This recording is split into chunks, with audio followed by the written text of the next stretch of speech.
Going live. We are preparing to stream the meeting. Got it. Got it. Gorgeous. Yeah. I want to speak like you. I'm talking to you for like all of 5 minutes, and you know what's going to happen, don't you? It's like your American accent's going to come out? Well, exactly. Literally. There you go. So now I've got an echo. Give me 1 sec. All right, fine. Turn that off. Is it streaming still? Let me double check. We will double check. Oh yeah, it's streaming. So that's great. Okay, cool. Let's start at the beginning, Matt. Let's do it, Samsera. How we met. It was Samantha Jones. It's Samantha Jones. Yeah. Are you still in touch with Samantha Jones? Absolutely. Yeah. She just did this amazing commercial with Hassan Minaj for Adobe. Oh, I love it. Yeah, she was fantastic in it. Yeah, it's such a classic role for someone like Sam. It's totally her in the right way. Yeah. But yeah, we do talk. It's been a while, obviously, but I met Sam through a colleague of mine that I worked with in Manhattan, and who was already working with Sam. So, and I wanted to get into, acting. I mean, that was the point where I was like, I don't know what's happening with my singing career. I'm not sure what's going on. And I went to Stella Adler at one point, and I did get in, and that was 2006. And I got so scared when they accepted me, Matt, I didn't go back. I froze completely. Because at the time I just got to Manhattan, and I only had like a work visa, and I just didn't know how I was going to do it. But I never expected them to say yes. Which was hilarious. So it took a while, right? So then I started working with Sam, and I was telling Sam I want to start studying, and I was talking about schools, and she said, no, you don't go anywhere. You've got to go to Matt. You have to go and work with Matt. Oh, I love that. Well, I'm grateful. I mean, she's great. I mean, she's a talent.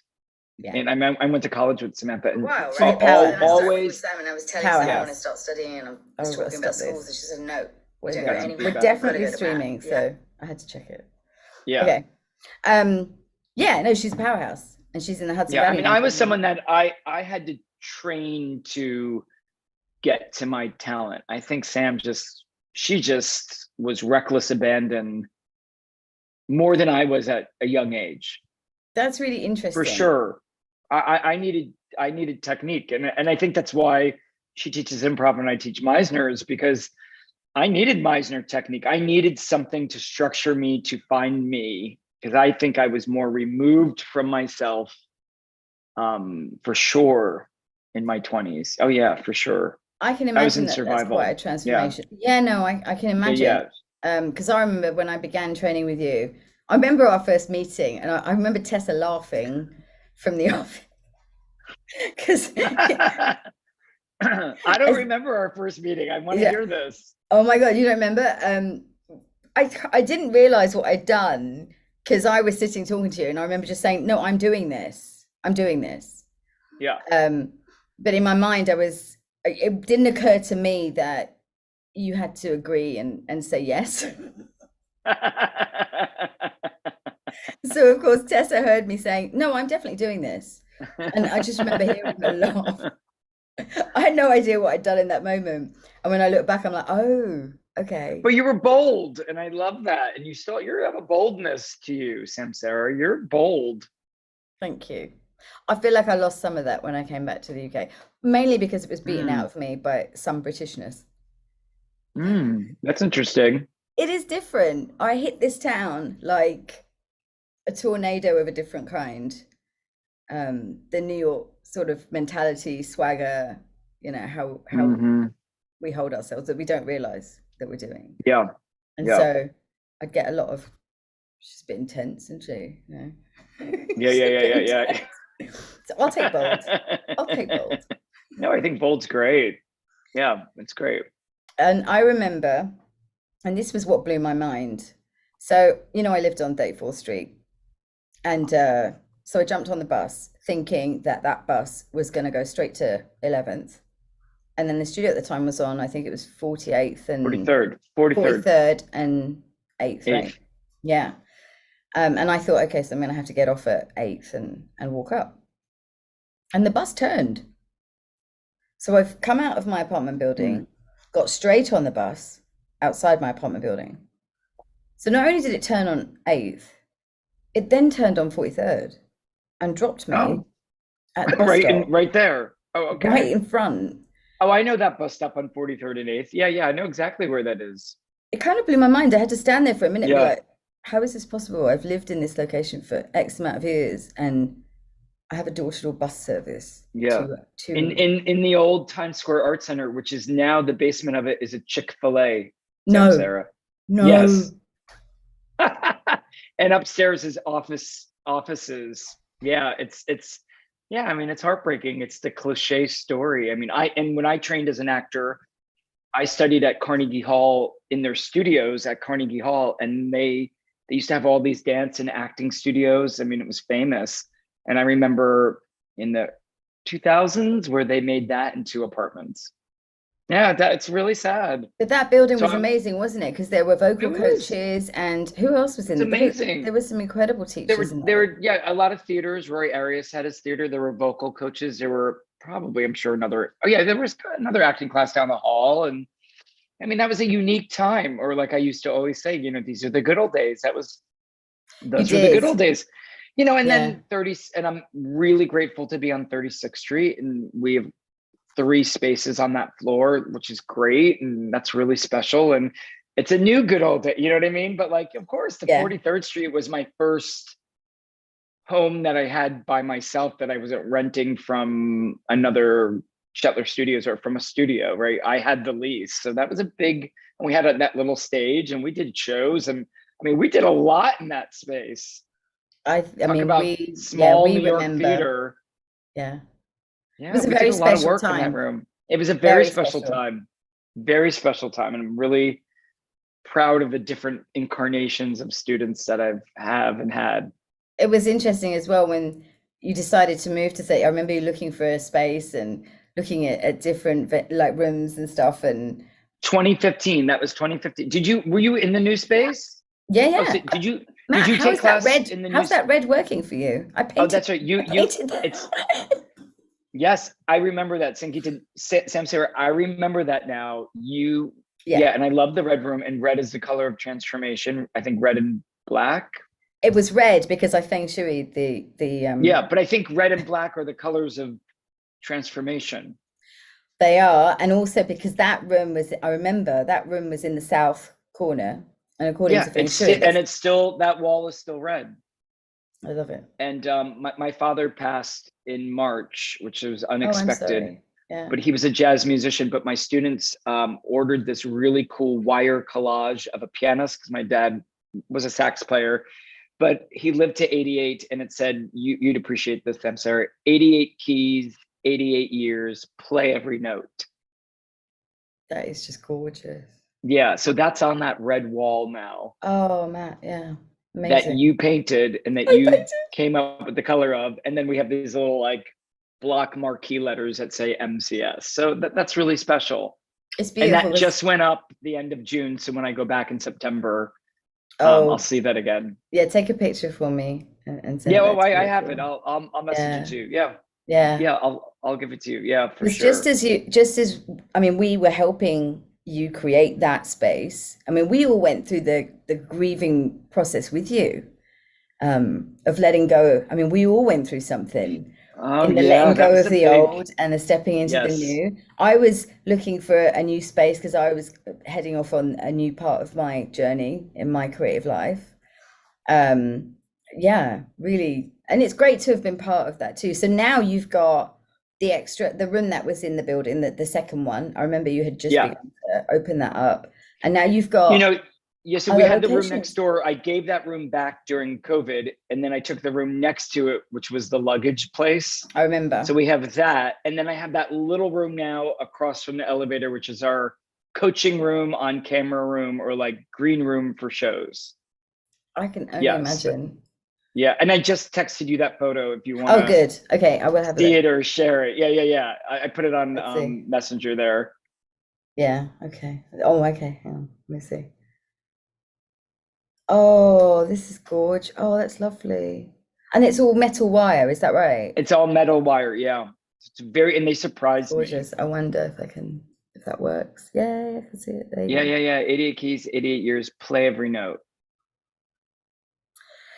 Well, what a gift that is. I remember Yeah. meeting someone who was a director and writer. He wrote some big films.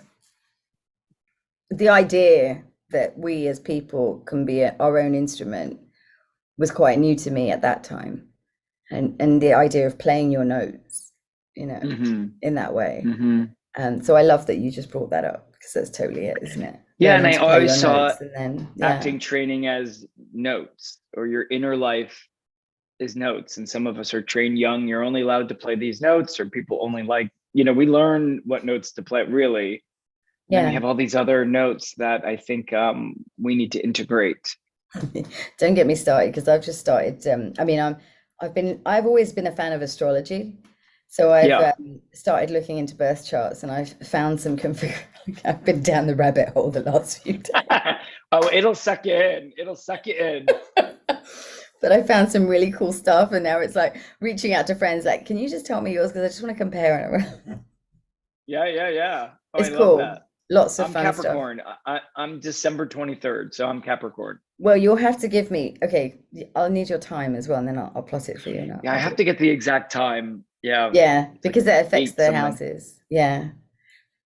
But it's fascinating when you see, especially for people in the creative field, there are certain things that you can see and that are clearly marks of a creative person or someone who's headed for public recognition. I know that you shouldn't really look at it that way, but it's in there. And then also a lot of 12th house energy, which is sort of the unknown, the subconscious, the unseen. Mm, I love Um, that stuff. and it's really interesting because from the cross section of people I have investigated, you, you can see, and it's all great. Some are more leaning towards the truth seeking elements, and at the moment the jury's out, but that's more on the acting side. And then you've got Yes. some who are still spiritual, but a little less of that and a little more of something else. So Mm, it's quite interesting to see it that way. But yeah, what yeah, yeah. started your acting journey? How did you begin? I think depression and anxiety started it. No, I say that jokingly, but I think that's kind of true. I think that's how you got attention and love in my house.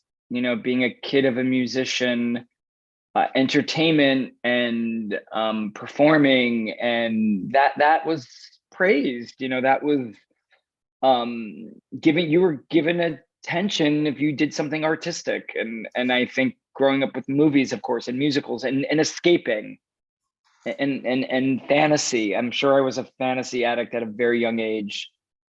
I'm not. Yeah, I was for sure. Totally. Yeah, I wanted to live in Narnia and Willy Wonka and Oz and be in the Goonies, and I just wanted to not be in reality because I don't think I had any life skills on how to emotionally regulate and be in myself. And of course, that's something I even developed since you've been in class. We're always learning and growing, right? I Yeah, hope totally.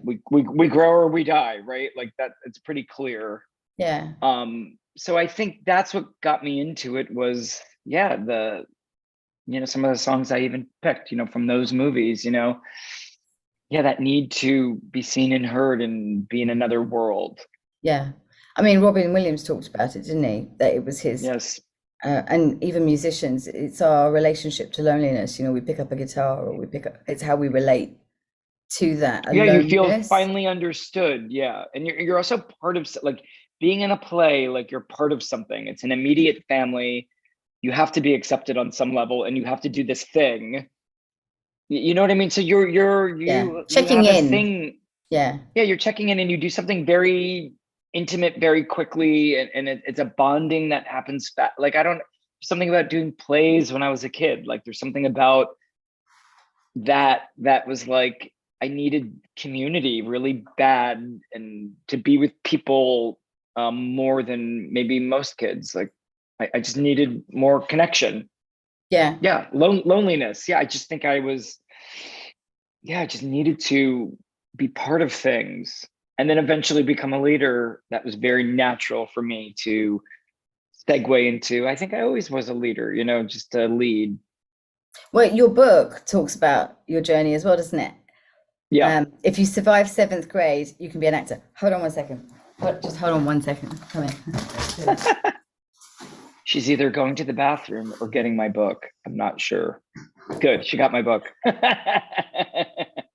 it is. I actually have it. See? I do have Thank it. you. I've taken good care of it. I did the audio too. I narrated the audio. That's the audiobooks that as well. Great. Yeah. It's like 2 hours and 40 minutes. It's a pretty quick audio. But yeah, it was fun to do that too. That was a lot of work. That was hard. The book? Well, writing it and finishing it, the person I had to become to finish it, yes. But recording the audio was like, oh my God, it'll be easy. It's me. It was like, even that was harder than I thought. Oh yeah. I have a lot of respect for voiceover actors and audiobook narrator. Like, I think it's a whole world. It's different. It's definitely different. Very different. Yeah, it's very different. And I think it got better as I did it. But yeah, it was like 7 or 8 hours I did of it. But I love that you talk about, the personal monologue exercise. I remember that. The different exercises we'd have to do, provocative question, everything. I love that you included all of this. But when you say a part of you had to let go of a part of you to complete it, can you tell me a bit more about what that means? Yeah, I think I wanted to do it all on my own, and I didn't know how to finish a book. I'm like, I don't know how to format this. I don't know how to copyright it. I mean, of course you can Google this stuff, but I was like, I need somebody who's done this to walk me through it. And I think being someone to ask for help, now I'm much better with it, Samsera, but at that time I was like, I this is where I would give up. I remember saying that to myself. I'm like, oh, this is where I would abandon this, because now it's hard and I can't think my way past this because I've never done it. So my brain doesn't have grooves, right? Or we believe in neuroplasticity, which is true. Like, you create and I didn't do it yet, so I didn't know how to do it. Do you remember Nikki McCollum? Were you in class with Nikki? Probably. Yeah. Was that some of the years? Space? Yeah, a bit. No, she was in the old space. Oh. But she had a friend during COVID. She said, Matt, my friend self-published, and he's great, and he wrote a few books. His name is Josh Ribdale. Why don't you talk to him? And we did a Zoom, and he just gave me some free advice, and he's like, this is how you do it. And then I said to him, I don't know how it came about, but I said, can I just, because how I did the book was I recorded myself just talking. A friend of mine made videos, and then from the videos we transcribed it, and then from the transcribing we had all this. Oh, I love all these notes. And I was like, is this even a book, or is this just a bunch of random crap that doesn't make sense? And he's an actor, but he's not Meisner, which was actually good for me. And he's also an editor. And so I ended up hiring him to edit my book and help me finish my book. And without him, I wouldn't have done it. And then I even hired him to help me in the studio to even do the record. So I really used him as a coach for me. I love it. Which I had to become somebody that, one, is coachable. Two, it's okay not to know things and go through process, which is exactly what I teach. And just let go of how I think it's supposed to be. And I need to do it all by myself. I'm like, that's a big one, isn't it? I'm done with that. Yeah. So that's who I needed to become, was somebody that created a team, that I had to be a beginner. Yeah. Yeah. I totally understand that. It's a big one. And I've been mentoring people, and it's not a criticism by any means, but it's one of those blocks.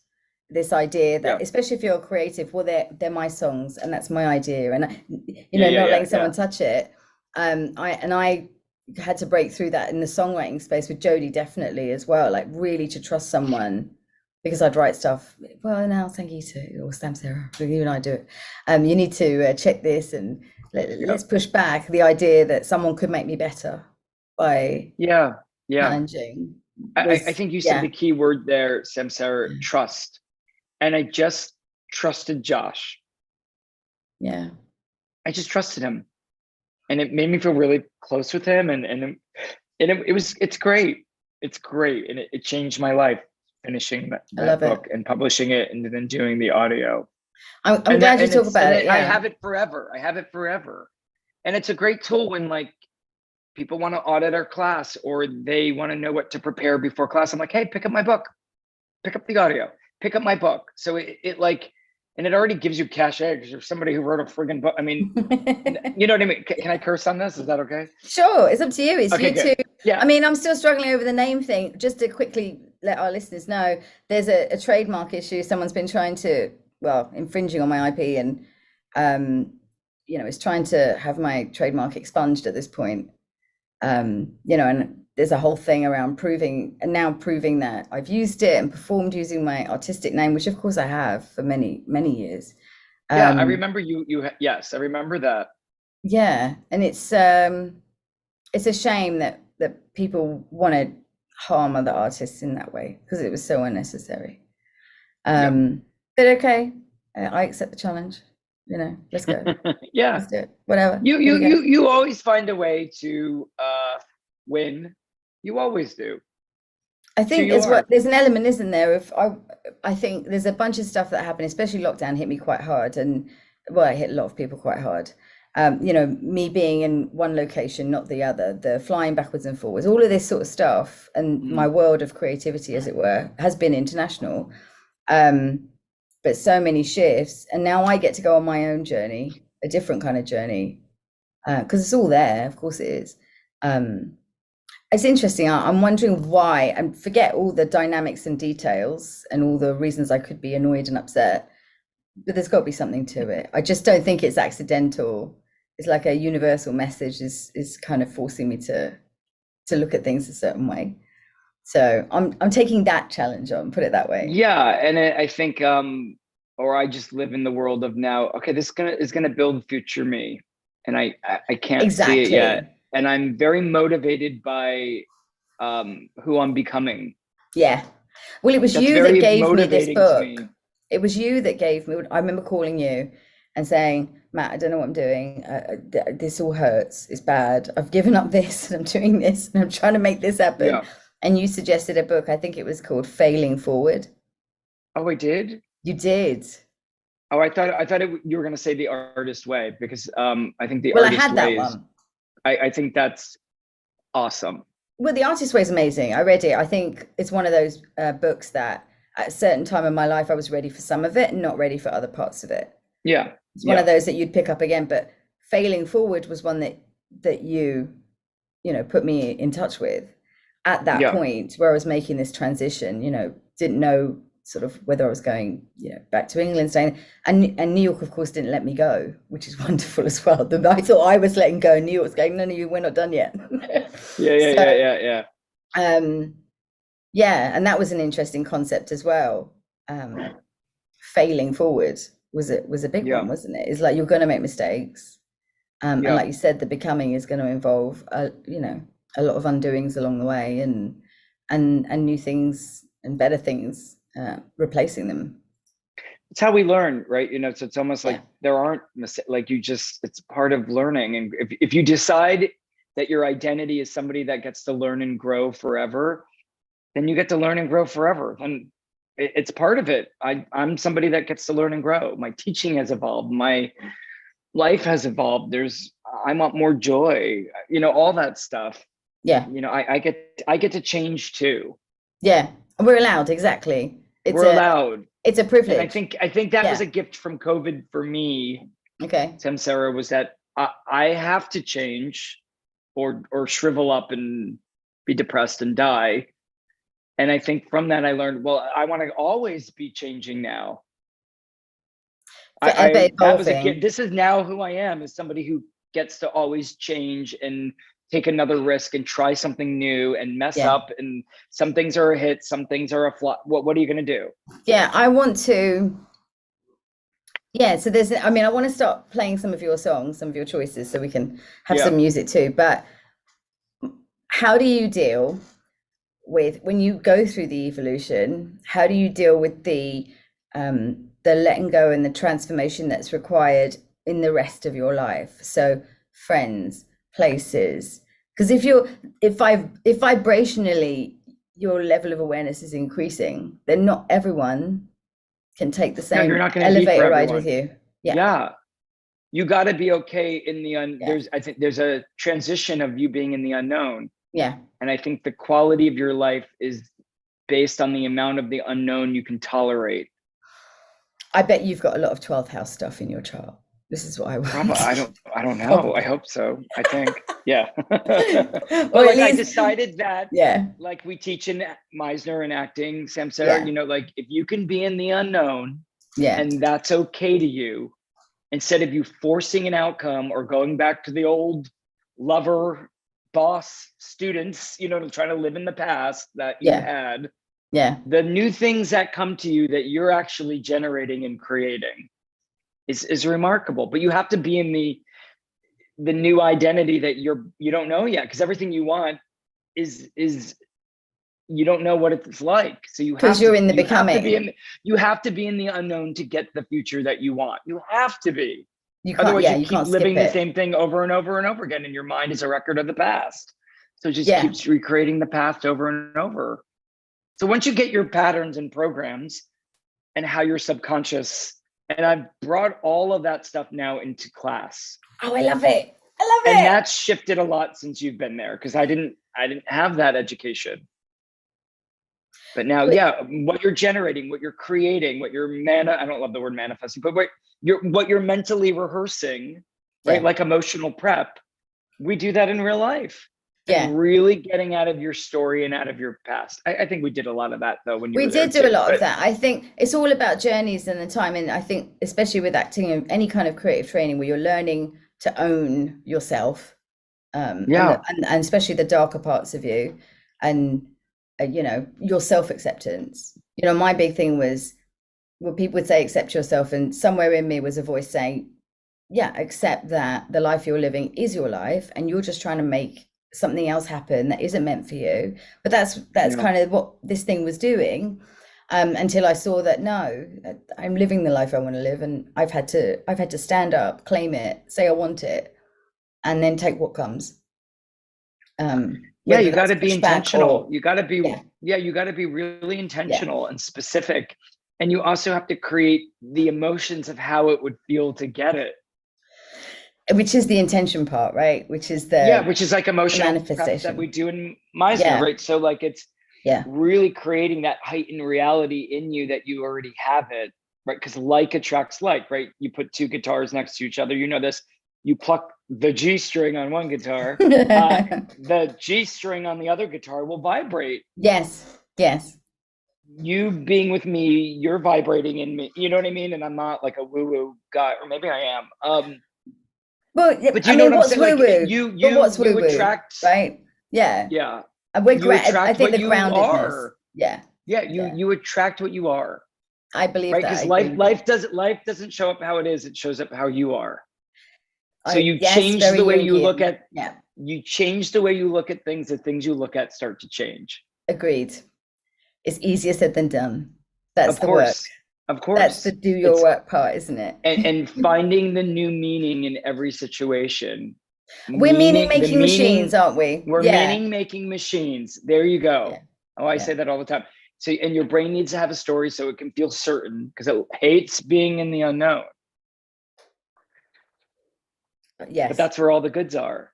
As an artist, as an actor, of course, as an artist, as a human. You're the one that said it. You said, Samsera, your truth is in your songs. I didn't 100% understand. I knew that you were right, and I knew that that's true. But there was one particular day, I think, having moved apartments, having trained with you for a while and various other things, where that really landed. And I could see quite clearly, up until that point, there was a separation. I'd be writing, and it was just writing. It was just, oh, okay, I'm writing this right now. But the penny didn't drop. That is what's going on inside me, truly 100%. And then that vulnerability that became quite scary, like, oh my God, I really am telling everyone everything that I'm feeling. Oh dear. And I did it without realizing. And can I add, and what they're feeling. Yes. Yeah. Because what you the feel, human condition, we all feel. Yeah. maybe at different times in different amounts. Yeah. But we all feel the same shit. Oh, everyone. But trying to get people to accept and understand that, because we're all special on some level. You know what I'm Right, going right, right, through, right, right? right. It's like, Right, sorry, you right, don't right, get right, no, no, no. This right. is Yeah, that my works for you. Your experience. success. Yeah, yeah, Yeah, yeah. yeah. And also look at the world we're in And now. that's the story. And that's what keeps people in there, because uh they have to live that, because living that gives them some kind of love or something. So to give that up is like abandoning a piece of themselves. They're getting That's something out it's of a it. very Yeah, hard yeah, thing. They're getting yeah, something out of it, yeah. and to be without that story, now I don't know who I am. This Because is, death to that yeah. story is death to self. Of Because course it you is. It's identify that frightening. you are your story. Yeah. And it's like, you're And the not your ego's story. going, don't do that. Don't do that. I'll be busted. Yeah, You're you're busting not your me. Yeah. job. You're not, if I cut off your hand, you're still you. You're not your hand. No, exactly. I know. So this is why you're one of my people, and I'm one of yours. This is it. Because time Yeah. has passed, but look at these parallels in the way we Yeah, see. yeah. I love it. And I love Yeah, staying. We have to stay in we are our conversations, right? exactly. So this is Listening to the this, conversations I want to be in. I want to but be in this these is what conversations. but this was the big thing. I mean, I was working in these environments where I had to listen intently, and I listened a lot. It's very detail oriented, still am.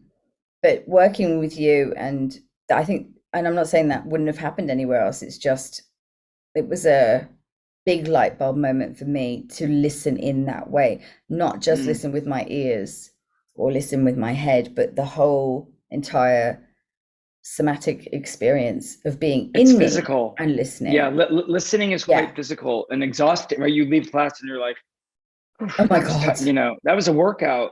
There were times when it would be like, yay, great, major breakthroughs, or even not, just a really great time. And then there would be classes where I was like, oh my God, I just need to sleep. That was a lot. Yeah. I mean, all that energy. Yeah. All the energy. All right, let's listen to some music, Matt. I mean, we could talk. Let's do it. Let's do it. All right, what are we going with first? So I don't want to tell everyone what your playlist is just yet. Tell me where we should begin and why. I mean, I think we should begin with Pure Imagination. I'm trying to remember my list, right? Should I look it up, what I sent you, or you want to tell me? I mean, I think, but it's on there, yes. I think The Wizard of Oz is the first one. I think Over the Rainbow is my first impression on Should myself. We go through them? Yeah. So Landslide, Fleetwood Mac, gorgeous. Fleetwood Mac, the best. Yeah. Pure Imagination, Willy Wonka and the Chocolate Factory. Yeah. Over the Rainbow, Judy Garland. Yes. And then, of course, when I saw this one, I was like, that just solidifies it. Like a Prayer, Madonna. Listen, that album, that Like a Prayer album, and the smell, the patchouli. Oh my God. Right? Yeah, the patchouli. How many copies of that album I owned? Yeah. In my teenage gay boy self of that album was like, it was like I struck gold. I mean, it was mesmerizing. And then her ballads on Like a Prayer are great. They're incredible. Like Dear Jesse, Oh Father. Till Death Do Us Part. Beautiful. Death Do Us. I mean, I know that album so Yeah. Me too. I almost wrote Like a Prayer or any song on the album, but I think Like a Prayer is one of the greatest songs we've got ever time. written. I think. Yeah, I mean, as long as we've got time, we can carry on playing for sure. And tell me if you want to add anything else at any point. I'm more than happy. And then the last one, of course, Pink. What About Us? The wonderfulness of Pink. Yeah. Oh yeah. Okay, so Over the Rainbow. And some Peter Gabriel. I think I sent some Peter Gabriel, but we don't have to do that either. No. I had a question for you. Oh, and Jeff Buckley. Hallelujah. And Jeff Buckley. Yeah. But we don't have to hear all of them. But just those are my. You know what other song? It's something about the '80s, of course, but I think it's because it's my formative years. But even Time After Time by Cyndi Lauper is a beautiful song too. The Peter Gabriel one is it the live version of, because there's one version which is live and it's, I don't know if I know that one. I don't know. It's difficult to find. It's on a special album. I think it was on a human rights album. I vaguely remember that. Yes. So there's a very special version of it. Let me see if I can find it. I'm going to find it because it is one of my favorites too. I mean, again, yeah, I've got it here. Listen, I mean, it's 12 minutes long though. That's the only other thing. I don't know. Well, Yeah, we won't hear the whole thing. you want to hear the whole thing? I mean, I'm not averse to that. It just means not talking for 12 minutes. No, it's fine. I think that's too long. And Jeff Buckley, which one was that again? Which one do you want? Hallelujah. Hallelujah. It was Hallelujah. Yeah. But there's so many covers of it that might even be better than him. But I know he was the original. He's incredible. Yeah. No, that was Leonard Cohen. Oh, Leonard Cohen. That's right. It was Leonard Cohen. Yeah. But of course, Jeff Buckley did, an incredible rendition of it. Yeah. So many people have covered it. Okay, so the choice is yours, Matt. Let's start with Over the Rainbow. Are you playing the whole thing or just playing snippets of it? What are you doing? It's up to you. I was going to play the whole song. Yeah, whatever you do. Yeah. Yeah, because we have people listening, of course, and it is a radio. Oh, great. Yeah. Yeah, let's play it. Why not? Great. I will mute myself. Over the Rainbow. Or which one? Yeah, let's start with Over the Rainbow. That was my first intro into movies, escape, fantasy. That was my first. I love it. And you'll laugh as well. One of the parallels, before I left England and moved to New York in 2005, I mean, I'd visited before, but one of the criticisms I got, being a brown British Asian singer, I realized when I got to the States, when I met some people who understood and had the ear for music, that the people around me didn't really get me. So I'd get lots of comments about, well, you do great on Broadway, but of course at that time, getting into Broadway or musical theatre at that time in Britain, you had to have gone to this school and done this and done that. It was not really a reality. So I used to get a real kick out of training with you. Well, of course, Broadway, why not? Music. Yeah, totally. Okay, let's play this. 2 minutes and 45 seconds of listening and not talking, Matt.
that. Yes, perfection. Absolutely Yes. gorgeous. Yeah, beautiful. And what a great story she had as well, Judy Garland. And The Wizard of Oz, amazing, amazing film, of course. And she's that's a 16-year-old singing. That voice coming out of a 16-year, I think that was like shocking to me that someone sang like that when I was a kid. Like I always that's coming wonder out of as a well, kid. like Yeah, what the that's a experience must have 16-year-old. I been. mean, Because you were in that's America when was The Wizard of yeah, Oz came out and Judy Garland was doing her thing. You had the American experience of Judy Garland. I had the yeah. British experience of Judy Garland. Yeah, where she died in London, Yeah, 1969. Yeah, before I was born. But yeah, oh yeah. yeah. Um, Different I world. went to her, Yeah. the last place she lived or something. There's like a little plaque or something there. The Yeah. blue Near plaque. near near Yeah. Harrods. Yeah. It's The like, blue plaque. Isn't it funny? It's ironic, isn't it, that it's right near Harrods and it's yeah, in Knightsbridge, it you know, is one of near the most Harrods. Yeah. expensive places. Camden Lane or Camden Park or whatever. Yeah. Yeah. Really interesting. Amazing story. And of Yeah. course, a huge inspiration. Um, did you ever see her perform live or No, she died she did before I was die, yeah. born. Oh really? 1969. Yeah, I was She did born in die in 1969. 71. Yeah, she died 69. Oh my God, so then that adds the other dimension, doesn't it? Of like um she was a legend at that point anyway. Yeah. A mysticism, right? Around someone who's got that kind of And talent and that kind of story. a lot of parallels to Whitney Houston. They had a lot, and they died almost the same age, like maybe she was 48, 47. Very similar worlds, very similar to Are you me. implying that there's some reincarnation going on here? I Are don't you know. saying that this was a soul reborn? I don't know. I don't know if I don't know if I Maybe. know No, all but you that, wonder, like, don't you? Yeah. So it yeah, brings I me mean, back to the they have a astrology very thing. similar story. They really do. Yeah. There's and I'm not an expert, by the way, but there is a configuration that, depending on what's around it, Yeah. indicates a fall from grace or tragedy, massive success. So Princess Diana has this thing in her Oh chart. yeah. But then also, you know, there are others like I don't want to say his name, you know, the dude with the funny hair and the voice, you know. Ronald Rhymes with McDonald. yeah, that guy. You know the No, one. who is that? Caused all that trouble in with an election and a presidency and all Oh, that. okay. Yeah. Yeah. That dude. Oh, with the funny. Yeah, the funny hair and the I funny like how voice. you describe this person. Both sides. Okay, got it. I couldn't do an impression. I could not do an impression. It's yeah, and that's fine. Very fine people. That person, yeah, has a bit of that too. So again, it's that elevation, and then an accident, or Grace Kelly, Princess Grace. Oh yeah, yeah. So I wonder. I got another thing to investigate here. But it happens a lot, unfortunately. It's there for some people. But I like that you hear the parallels in that. Oh yeah. Whitney was amazing too. Whitney was incredible. Yeah, that Very. documentary on her, that documentary is great. Oh, so what was also interesting, and if you get a chance, is to look at Prince's birth chart, because Oh, that'd be interesting too. Yeah. Yeah, there's a lot. it's incredible. I'm sure George Michael too. Oh my God, I haven't even started on that. So the reason I say Prince is because his chart was so, all his planets are so well spread out. It indicates that he's an old soul. That there's a good chance that maybe he was on his last sort of, if you believe in incarnation, that he was in one of his later incarnations. So I thought that was interesting too, because they say, you know, when you're looking at your purpose, and it happens. I mean, Chadwick Boseman, tragic, so tragic. Much. Yeah. And and he did so much in the time he had, like every moment counted and every moment was spent wisely. And you know my story as well, like with, you know, almost dying and having that experience of, I don't want to waste the moments I have doing things that make me unhappy. Like I Yeah. want to pursue my dreams. Yeah. So yeah, fascinating, just fascinating. I'm going to get stuck into yours. We definitely will. So we have a bunch of other songs too. And but tell me a bit more actually about how you became, so obviously you studied acting and you are an artist through and through. How did you begin as a coach? What led you into the path of teaching versus, you know, jobbing actor or you know, being in film? Yeah, I remember the day where my manager, Susu, she's great. She's like, you need more headshots. And then you had to go to reproductions and pay for them and pick up the headshots and staple the resume, you know. Right. And I was like, oh, I was going to take an ad out saying I'm teaching Meisner classes in backstage. And I only had enough money to either get the headshots or the ad. I remember this, and this day changed my life. I know and these of course, feelings, you know what I picked, but like, I remember that I was like, I don't really want to audition. I think I want to teach. I'm going to spend money on the ad. And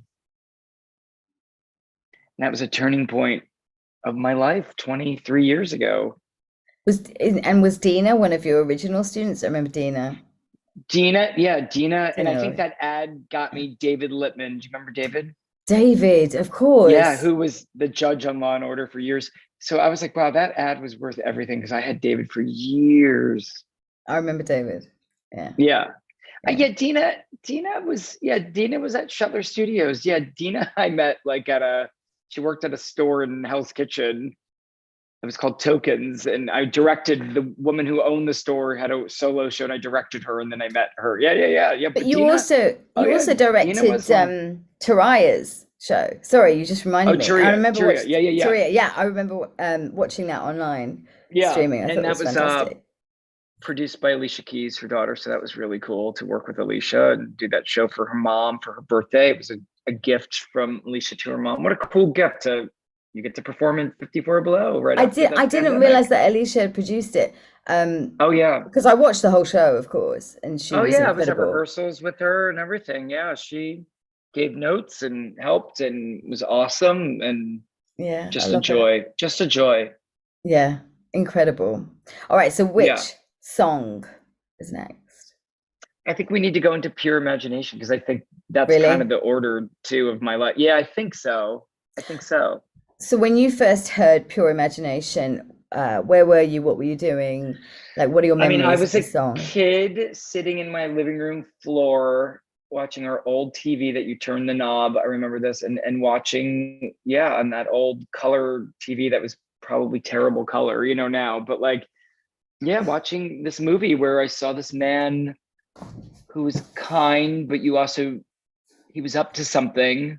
Right. He was sneaky. You know what I mean? Like he had, you didn't know whether to trust him or not. Right. Like, so I kind of liked, it was unclear if you were going to get tricked in for your own good. Like you weren't sure, but there was such a love in this guy singing this song, and musically, I just think it's a gorgeous. Well, of course. But isn't it funny song. How that film back then, and now if you took that storyline in modern terms, like how different would it be? And I know we had the Johnny Depp version of Willy Wonka as well, but the idea of a man, it's the gingerbread house, isn't it? It's the Hansel and Gretel. It is that. And the way, but I mean, even the lyrics, if you want to view paradise, simply look around and view it. Anything you want to do it, want to change the world, there's nothing to it. Like, we already have it all. So it's the words, it's the lyrics. It's the word. It's both. It's both for me. This song, I think, it's lyrically, I think it's brilliant, and melodically, I think it's always gorgeous. It's in my bones. It's just in my my childhood DNA of, I think I am a little Willy Wonka-ish. I mean, I think that is part of my teaching. Like I like that. To be that person who's, because you had to take him at face value, didn't you, in a way? That, okay, that is a good guy. We're being told and shown this is a good guy who makes chocolate, and some cool stuff's going to happen for one of the kids. But if you remember the beginning, he's walking with that cane, and then he does that. Oh, the dancing. Ball. And they. And Gene Wilder said that he wouldn't do that film unless he does that, because then the audience will never know when he's lying or telling the truth. And I love that. I think that's, brilliant. And that end scene, when he just tells Charlie, you made it. Yeah. So I think all of that is just, it gives me goosebumps. I think all of that is very powerful to me as a kid, and then as an adult, like both sides of it. Like, I wanted to be Charlie, but then I think I always wanted to be Willy Wonka. Do you know what I mean? Like, I think I want the right people to get the right thing, and you have to kind of trick people into things. You're a bit of a Trojan horse, and I like that you can't smart your way into what's magical on this planet, or money your way into it, or no, you can't. You have to give something up to get be something, genuine, right? but be genuine. Genuine goodness. Yeah, there's something about vulnerability, like when he gives back the gobstopper, he's like, Charlie, you did it because you did the right thing. Yeah, the values of that time. Oh my God. Yeah. And have you seen, I have to ask this question, have you seen Snowpiercer? No, I don't even know what that is. I need to Google it. Snowpiercer? I thought you were going to ask me about 3 Barbie. seasons, I think. Jennifer Connelly. Oh, it's a TV show. Yeah. No, I don't know. Now listen, so there is talk, we're talking conspiracy theory storyland here, that Snowpiercer is the natural follow-up to Willy Wonka and the Chocolate Factory, because see, now Willy Wonka was preparing for something, and Snowpiercer is a world where the world is frozen. Well, Snowpiercer is also a film. I'm just reading it right now. It is a film, and then the film was turned into a Netflix show, which is the film wonderful. Good or bad or brilliant? I loved it. I love anything dystopian, anything to do with saving humanity. I love anything to do with the world is ending, but human beings will survive. And yes, we're terrible people, but we deserve a chance. Everyone deserves to live. Yes. I love all of that. Hope for humanity, push us to the edge, bring out the worst in us, and then save the day, please. We're not, all terrible people. Yeah, I love that. I love so it got turned into a TV show, but there's some clues in there that indicate that those are the years that Willy Wonka was preparing for. Oh, I love that. Isn't it great? So I'm going to leave that with you and let you catch up with that universe, and then tell me what you think. But the train is a big, so this train is called Snowpiercer, and it's designed to go around the world consistently without stop with humanity on it, because the world is uninhabitable at this point. Love. Wonderful story. And I love what they did with the TV show too. It could have gone horribly wrong, but it hasn't. It's really great. Really great and a lot of fun. Okay, so let's do this. Willy Wonka, before the earth froze, and a train had to be built to save humanity.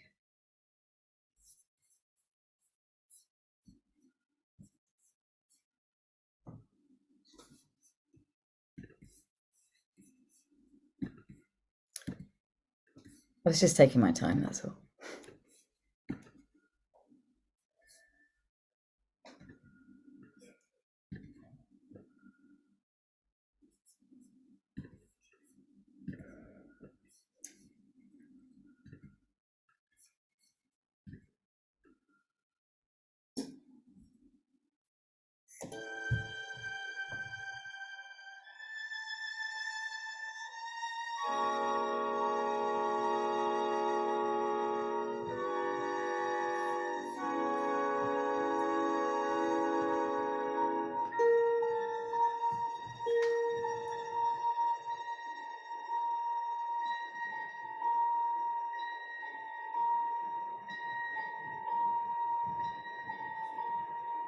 Hold your breath. Make a wish. Count to 3. Come with me, and you'll be in a world of pure imagination. Take a look, and you'll see into your imagination.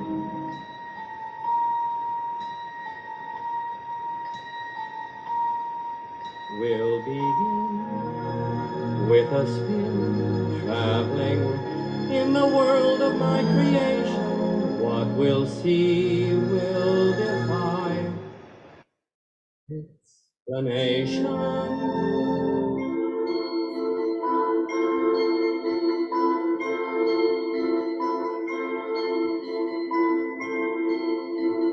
If you want to view paradise, simply look around and view it.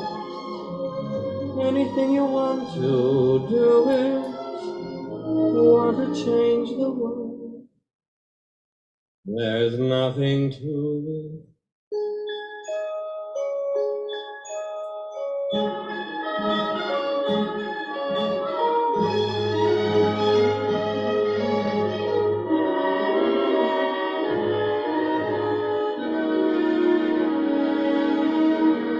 There is no life I know to compare with pure imagination. Living there, you'll be free if you truly wish to be.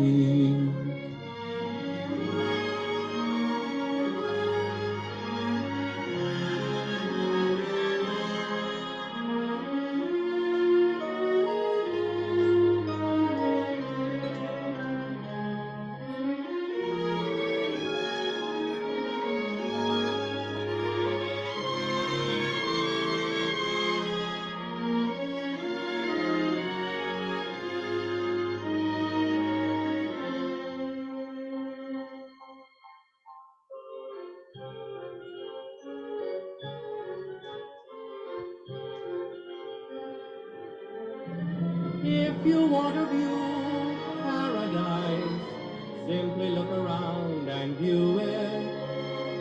Anything you want to do it. Want to change the world. There's nothing to it.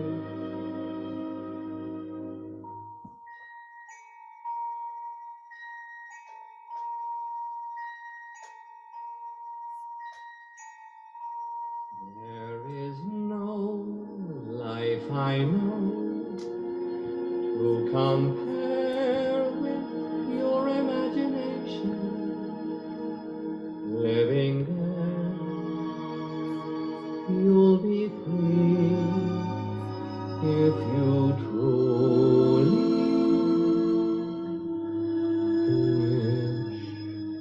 wish to be.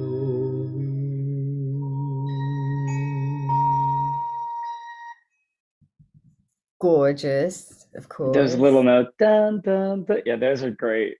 Yeah. It's very mystical, isn't it? Yes, I yes. love all the vibe and the ambience because it has got that haunting thing, that little level of uncertainty. You never knew what he was up to. You never knew until Yes. you knew, until the big reveal, right? Yeah. And he carried it so well, didn't he? That vibe. Yeah. Incredible. When did the film come out again? Like the first time? The year I was born, 1971, 72. Yeah. Wow. Yeah. So I saw it on TV as a kid in, Yeah. you know, reruns or whatever. Yeah. We used to get it every Christmas. Every Christmas. Oh, you without did? fail. Willy Wonka, Well, you of did? course. Yeah, Well, and it was remember a that we very only low had, budget. yeah, we It's a only very had 4 low budget channels. film too. We had 3 channels until we had 4, and then we had 5 in the UK. Yeah, So I think we had that too. Yeah, growing up. Yeah, it was like 5 or 6 channels. Yeah, it wasn't a lot. I think by the time I got to my teens, and we did start traveling to America for holidays Yeah. and Well, things. then we had Then there was cable. cable. You know? Yeah. Yeah. Cable hit. I was in junior high. Yeah. And that was a big thing. Wow. Yeah, I remember when cable hit. Yeah. And remember VCRs. I remember Betamax. Yeah, I remember when that all came out and we had a VCR and it was a big thing, you know? It was a big thing. I wonder It's though huge. as well, because now the VCR thing, you could watch a movie and you could watch it quietly, and it wasn't a streaming situation. I mean, look, there's a strike going on right now that people would buy.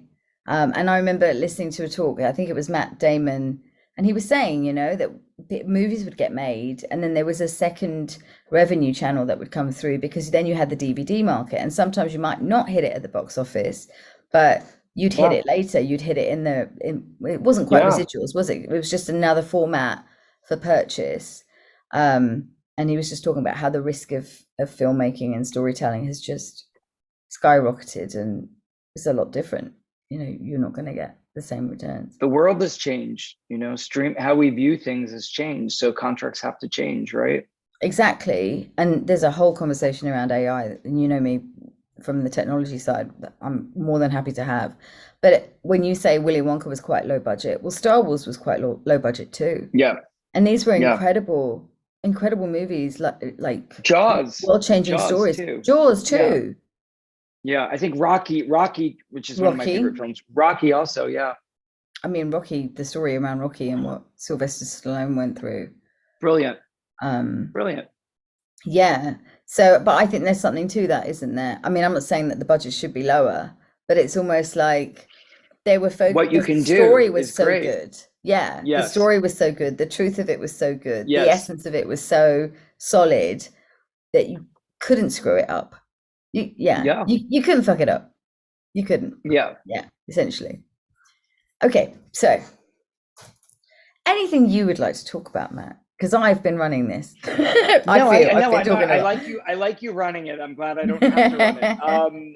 No, I mean, I think we talked about a lot. The origins of getting started, the book, the work. I feel, real complete and great and whatever. I'm just here to help out. Yeah. Great. So tell me a bit about MCS Miami and DC. When did that begin?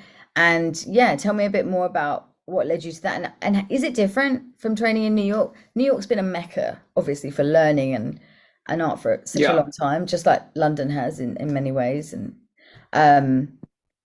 is it different? If it is, and how? Yeah. I now live in Miami and I travel to New York. You live in Miami now? I live in Miami. For 2 years. Yeah. This is massive. That's huge. I fly to New York. I took the summer off, but I generally fly to New York Tuesday night through Thursday night. I teach 3 classes, do some private coaching, and I'm out.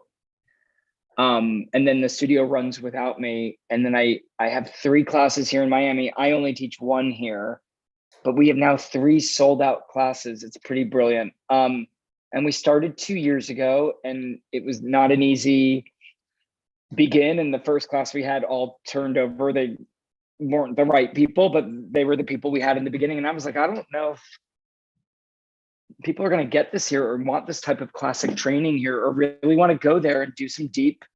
I found some great committed people that are awesome and that now have spread the word. And there's New World School of the Arts. So a lot of those grads are here for a season and they want to do Meisner, and they don't have anything like this here. Just like 4 or 5, I think 2 of them are even in Spanish, in Miami acting places to go take a class. And they're mostly like film based or maybe more on the surface of the showbiz world. You know what I mean? So to bring this here, man, hey, kind of like New York, the people that it's right for. Do you know what I mean? So we just had to find those people. Even tonight at Soho House, I'm doing an event, and that's where I found a lot of great artistic types that want to do this type of work. It was just doing master classes, and or I do a podcast and somebody sees me and says, oh, that sounds like something I want to do, So we really just started a world here that's really been great. I'm still stuck on you're living in Miami. Oh yeah, my I'm still there. We moved 2 years ago and expanded our lives and brought something here that doesn't exist, and also enriched our lives on how you can live in Miami versus New York, of course. And that's been really great. What's the big difference? And I needed a change. Yeah, what's the big difference? Of living here or because I haven't transitioned fully back yet, or be fully here in that way either, because my things are still there and I still operate out of New York in many ways, and it's just different. But how would you describe it as different now, or what is that draw? Because my fullest experience is obviously it was lockdown that changed things at all for me, right? My fullest experience. Sure. So my memories, I'm well aware that my heyday of memories, and what's to come will be better, of course, and just as inspiring, if not more. But yeah, what's your take? What was New York in your mind? New York today versus New York pre-COVID. What would you describe as the difference? I think it's a little more wild now. I think it's a little more like a little more Wild West. I think maybe. I haven't been there since June, so I do go back September. It's a little rougher, I think. I think it's a little edgier, and maybe not in a good way. It's not edgier in I think but in the way that it was before way, Giuliani. Maybe. No, I've heard, and I'm aware that things have changed. I mean, I think the homeless is a little out of control. I think I smell pot all day long, which is fine. I don't give a shit. But like, but I think it's like a little, I'm like, I don't remember that, but I'm also in the West 30s, and it's a little more wild there too, which is fine. And I like that too. You know, it has like that little edge, but yeah, I don't know. I think it is different. It had to be. I mean, London's and politically, and yeah, I feel like everybody's on the out to correct everybody and defend you know. So there's that, and I don't want to get into the virtue signaling thing. Yeah. That's well put. Like, and I'm kind of sick of the new fascists. You know, I want to be careful what I say, but like, I kind of feel like you get. But let's be honest, right? Yeah. So I feel like I'm grateful that my acting studio is a safe space to still let go and do that work that needs to be done, you know. But I feel like in general, everyone wants to like slap your hand about something and correct you. You know what I mean? Like, I feel like that tension is there. And listen, I know Florida's the opposite and has tons of problems and things are wrong with it too. But I live in Miami. Miami is Miami. You know, Miami is Miami. New York is not Texas, the United States, you know. But it's funny what a little sunshine does, isn't it? Yeah. I don't know if and I love New York, and I love teaching in New York, and I don't want to live full time in New York City anymore, though. A lot of my friends feel that way. Other qualities. I want other qualities in my 50s now that I didn't want then. Well, it changed so much. I don't want that struggle. I don't want that struggle, that mindset of that struggling artist thing. I don't want it. It's not me. I mean, it was necessary though, right? For many years. It's a rite of passage. It was the truth. It was the truth. But it's a rite of passage, I think. To tap into your vulnerability as well. Yeah. I cut my teeth in New York, right? Or the rite of passage, right? Like that's where I grew up. You know, I did my growing up in my 20s and 30s and 40s in New York, you know. I did grateful. Too. Yeah. And I don't know. And maybe it's even different now than it was in June. Do you know what I mean? So I don't know. But we got tons of theater, tons of art, tons of artists. Exactly. It will reinvent itself again. I'm grateful to it. You know, I'm grateful I have space there. I don't know why I have a feeling that 2024, because like I said, some of my things are still there. People have come, gone. I know people are coming back from being away for a long time. Yeah, who knows? But listen, can't criticize you for being in Miami of all places. It's lovely. You're not at snowbird status though, are you? Like, we got the snowbirds. The yearly migration. Oh yeah, it's a trip. It's a trip. Okay, so what's next?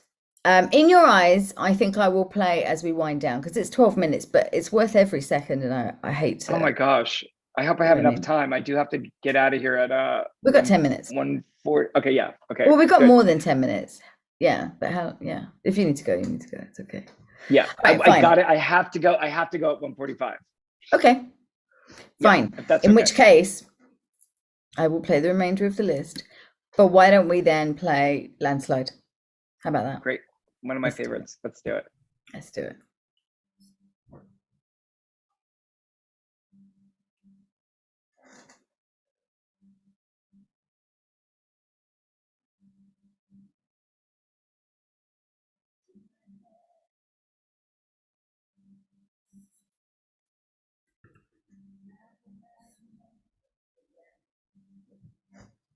And I saw my reflection in snow-covered hills till the landslide brought me down.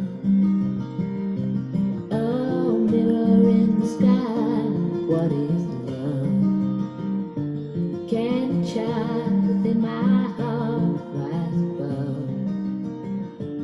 Can I sail through the changing ocean tides? Can I handle the seasons of my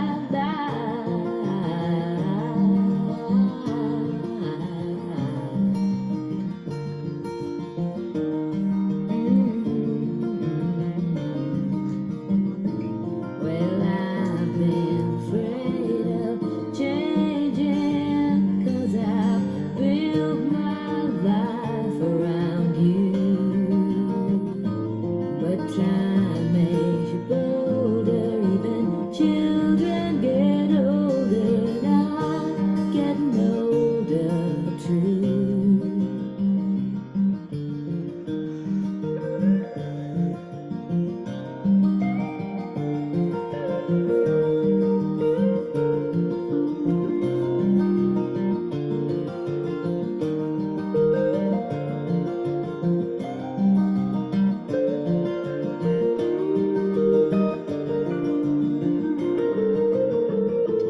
Well, I've been afraid of changing, 'cause I've built my life around you. But time makes you bolder, even children get older, and I'm getting older too. Oh, I'm getting older too. Did my love take it down?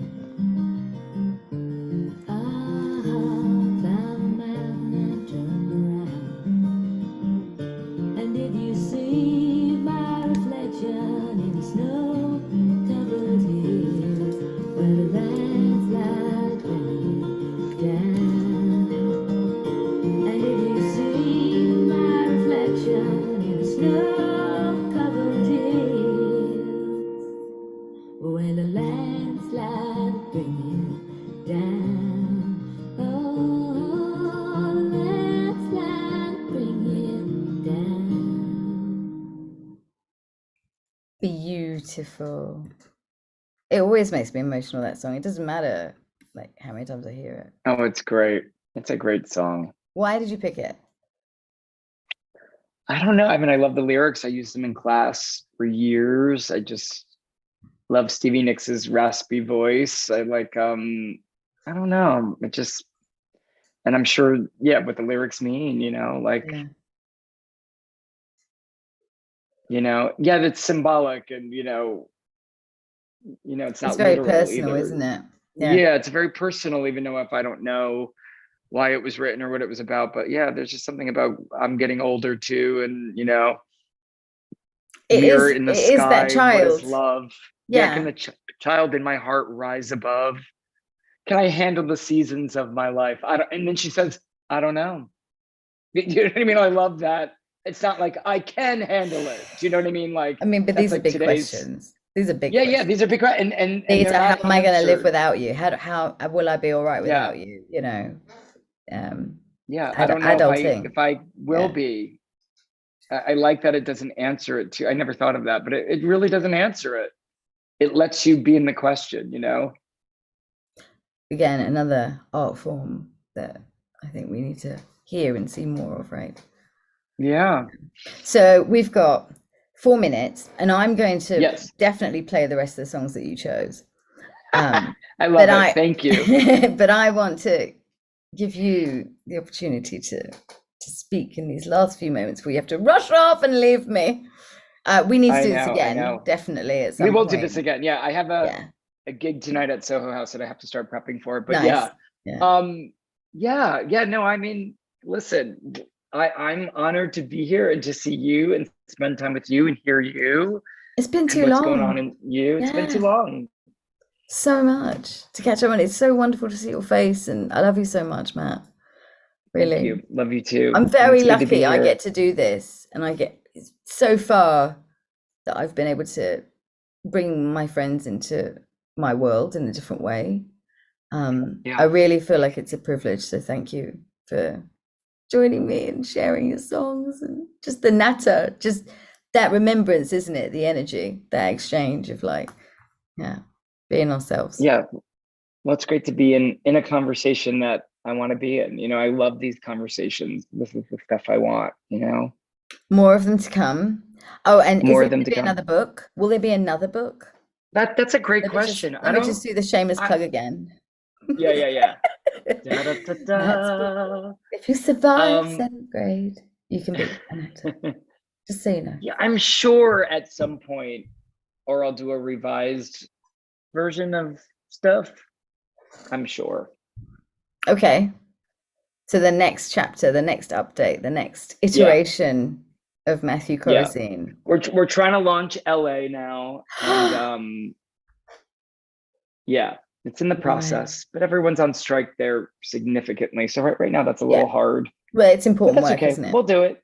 It's important work, and it's important that it's on strike. It's important, to get these rights for actors is So important. are you going? So you're going to be flying to LA as well then? So no, you don't think so? I'll have somebody else teach. Yeah.